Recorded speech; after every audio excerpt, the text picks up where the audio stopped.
Game na? Ready na ho kayo mga kababayan? Kasi hindi ko alam kung saan uumpisahan ho ito eh. Gusto niyo po ba umpisahan kay Jason sa mga kababayan? No? Kasi may sinabi ko dito sa vlog ko, mga bossing. Siguro kahapon yata yun, kung di ako nagkakamali. Ang sabi ko, nako kapag ka nakapag-bail na si Jason sa, okay na yan. Kasi yung libel naman, meron yung meron yung bail. Pwedeng magbayad at pansamantalang makalabas si Jason sa. Nako, hindi pa din po pala yata nakakalabas mga bossing. Si bossing. Mukhang totoo yata talaga yung Nobel, mga kababayan. Ito, oh. Ano yung naka-caption dyan? Ang paglilipat kay Jason sa aka Boss Ngalbu.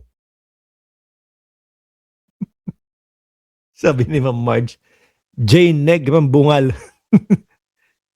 Hindi, ako mga kababayan, although, di ba, fake news peddler, nagpapakalat ng fake news.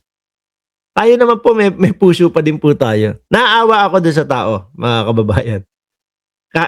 Alam naman natin na talagang damatans na. Inihingal na nga po eh. Nakita nyo, nag-spray na po nung para sa bibig niya para makahinga siya ng maayos. Nakakaawa, kaya lang kailangan harapin nila yan. Sa umpisa pa lang, alam na nila na may batas. No? Alam na nila na kapag dilabag nila yung batas na yon, may kaparusahang kakaharapin. Ang tanong natin, bakit pa din ho nila ginawa? Ngayon, yung awa na nararamdaman natin, hindi naman natin maiiwasan yon. Ang ganda lang. No, kailangan pa din sumunod sa batas. Di ba, Ma'am Neng Gigi? Panoorin natin. No? Walang iiyak, walang, alam ko, maaawa kayo, maantig din ang puso ninyo dito kay Jason sa.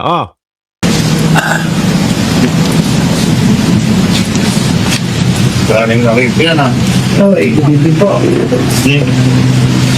Pero dun sa isa, hindi ako maaawa. Kapag kayo nakuha, pagka yun napauwi, pagka yung isa na yon, yung sabog yung nguso, mga kababayan, no, na taga Dubai, na nagsabi na si Pangulong Bongbong Marcos daw po, naka-freezer na daw po. Pag yun ang nahuli, nako po, mga kababayan, baka magpa-party pa ako.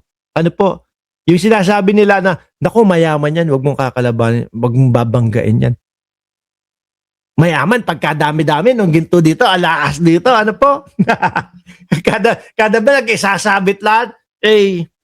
Ewan ko, hindi kasi ganun yung description ko, o hindi ganun yung pang-amoy ko sa mga mayayaman. Yung mga pang-amoy ko sa mga mayayaman, mga simple lang. Pag nasa bahay, wala suot-suot, hindi mo kailangan ibalandra. Yung kanila talaga, balandrahan mo, mga kwintas, mga gano'n. Mark Ramos, wala ka lang, kasing kwintas, wala ka lang, kahit anong mga bracelet or whatever. Wala nga po, mga bossing. Game, tuloy. Ito lang po.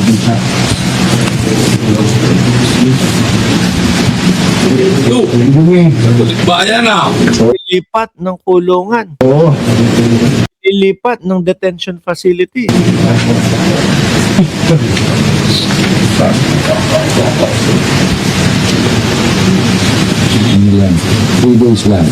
Saklap na, Hindi kasi yung nakita ko ho, yung kanyang warrant of arrest, sabi ko, cyber libel o libel, di ba nakakapagpiyansa naman? Yung pala, paulit-ulit na din ho, mga kababayan, na ginagawa ni Jason sa. Bakit kaya ganun sila? Kayo, kailangan ko kayo dyan sa comment section. Gusto kong malaman yung kanilang dahilan kung bakit ayaw nilang magsitigil dyan sa mga dyan sa mga pagpe-fake news. No? Kasi isa sa nakikita ko ho, mga kababayan, baka may natatanggap. Hindi man malaki, hindi ako naniniwala talaga na 1 milyon ang kada buwan nitong si Jason siya, mga bossing, no?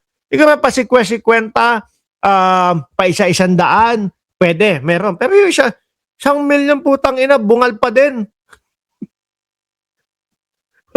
Di ba? Eh magkano lang ang magpapustiso? Sabi ko nga din sa inyo, mga kababayan, sa Tondo, pag pumunta ka, meron kang 5,000 o 4,000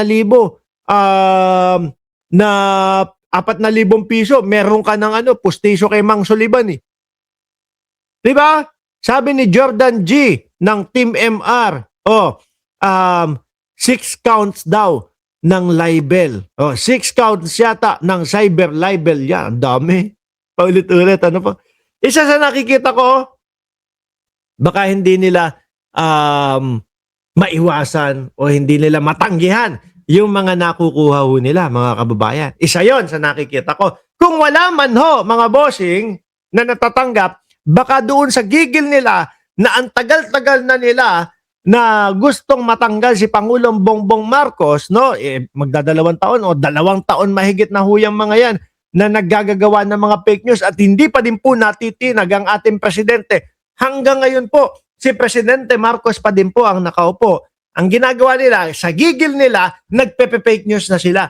Baka maano natin, baka matsambahan natin na maniwala sa atin ang mamamayang Pilipino. Kaso wala po eh.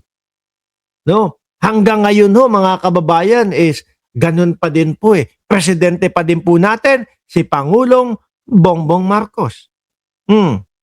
Sabi ni Mabel Quinjo, ding dong, baka kinain yung pera, ang sweldo sa fake news, kaya lumaki ang tiyan. Kayo naman, dami nyo naman mapapansin kay Jason sa pati yung tiyan, napansin nyo. Tuloy. Wala tayo, hindi lang ito-person. Sir, may mga gamit siya. Eroe mo yan, no? Damatans ka na. Ganyan pa yung kinasasadlakan mo. Tama ba yung word kung kinasasadlakan mo? Ganyan pa yung nangyayari sa'yo. Di ba? Sabi ni Ernesto Rivera, matanda na kasi, ayaw pang maglubay. Tama lang sa kanya yan. Totoo. Kasi may choice sila eh. Mga bossing, may choice sila. Ano po? Tingin ko naman kung nagbablog yan or kung whatever, may nakukuhang sweldo yan sa YouTube o sa Facebook o kung saan man, kung saan ang platform niya. Di ba? Hindi na lang gumawa ng tama. Choice din ho nila yan, mga kababayan. Ang ko naman, doon sa mga kamag-anak, mga mahal sa buhay, siguro nakakabenepisyo po doon sa pagpe-fake news nila Jason sa. Kaya po ayan, hindi sila pinapagalitan or hindi sila pinapahinto. Sandali, 2 voucher. Wait lang ha. Negosyo eh. Okay, ayan. Di ba? Nakakaano yan. Kasi kung ako, like example, mahal ko sa buhay, nalaman ko, naririnig ko, nagpe-fake news. Naku po, sabihin ko, oy, uminto ka dyan, itigil mo yan. Ano po, huwag kang manira ng ibang tao, huwag kang manira ng kapwa-tao, huwag kang manira ng administrasyon, alam niyo po yun, ganon. Ako, pag narinig nung misis ko, fake news yung ibinablog ko dito, baka pinahinto na ho ako, mga kababayan. No, baka pinahinto na ho ako. Kaya po ako, talagang sinisigurado ko po, kami ng Team MR, nandiyan po si Jordan G, nandiyan po si Boy Tinapay, nandiyan si Aloha, sino pa? Nandiyan si Mang Victor, nandiyan si Kuya J. Yan, ilang kami sa Team MR? 6 kami. Lahat yun, sinasala namin. Yung mga iba-vlog namin. Meron nga, ito patunay mga kababayan. Merong isa, nakuha namin, nasagap namin. Tapos, nilagay nila Rappler. Tapos, Tapos, ang sinasabi, meron daw mga nakuhang maleta doon sa loob ng KTV. Bineripika namin. Chinek muna namin lahat. Totoo ba yan? Hindi. Fake news. Hindi namin ibinlog, mga kababayan. Ganon. Diba? Pero kung yun ang kinuha namin na vlog, tapos itinitle namin, nakuhanan si Mike Defensor ng mga maletang. Ginagamit nila doon sa sa paresi-resibo nila, doon sa ebidensya nila, nakuha doon sa KTV. Ang daming views nun. Pero fake news yun. Hindi mo namin ginagawa. No? Kaya yung mga DDS dyan, yung isa, putik na yan, putok na ang uso, putok batok pa eh. Di ba? Putok na ang uso, putok batok pa eh. Putok nga yun. Ay, kapag ka nakita mo, pag nagbablog, Mark, bakit mo binabanatan? No? Yung itsura. Gano'n naman din po sila. No? Nakita ko nga, binabanatan si Madam Ellie eh. Nung yung si Burnek eh.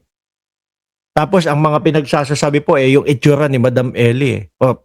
Di lang, kumbaga, quits lang po, no? Kapagka yung mga vlogger na mga ganyan, tapos mga estilong DDS, magpapaliwanag ka tungkol sa politika, ipapaliwanag mo lahat tungkol sa politika, tapos ang ibabalik siya, ano ka naman eh, taba-taba mo naman eh, nung mga ganun.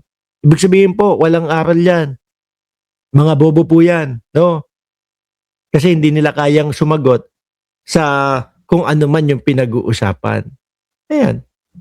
Eh, ang ginagawa nila, nung iba sa kanila, nagpe-fake news na lang po. Cherlock, shoutout sa iyo. Magandang araw, no? From New York, USA. Ay, parehas kami ng oras nito ni Cherlock. Shoutout sa iyo. Ha? Ngayon, alisin na natin si Jason. Ay, tingnan muna natin.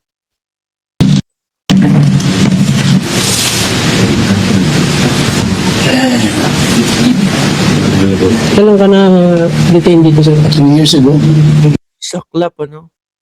Totoo pa lang hindi makakalabas agad-agad. No? Totoo pa lang non-bailable, mga kababayan. Sabi ni A Lonely TV Scammer, yung bugris na yung ebak.